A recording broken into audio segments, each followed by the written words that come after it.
Alors, la production chinoise est impressionnante pour le modèle Y. Voyons ce qui est dit ici. Donc, c'est à l'usine de Shanghai, évidemment.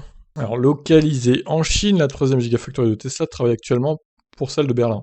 Toujours en construction, l'usine de voitures électriques en Allemagne fait face à des retards. Pour compenser cette attente et livrer des exemplaires de modèle Y, le constructeur a décidé de booster la production de son SUV électrique à Shanghai. On apprend qu'il sort désormais plus de 1000 exemplaires quotidiennement. L'infrastructure s'est mise en pause pendant plusieurs jours pour une mise à niveau lui permettant d'atteindre ce volume. Désormais, la Gigafactory de Shanghai produit davantage de modèle Y que de modèle 3. La berline électrique best-seller de la marque. On compte environ 800 unités de cette dernière par 24 heures. Tesla a récemment affirmé que l'usine chinoise est son principal centre d'export. Par ailleurs, un premier envoi de modèle Y a atteint l'Europe pour initier les livraisons en France notamment.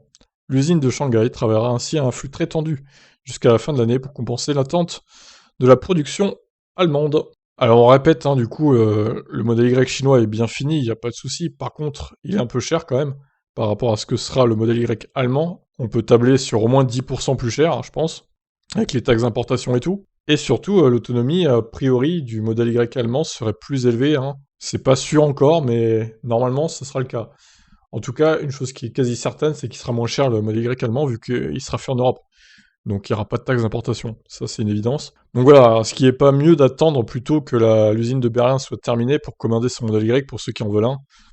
Bah, moi, à votre place, j'attendrai. Alors évidemment, je comprends, si vous êtes en thermique et que vous voulez vraiment vous en débarrasser.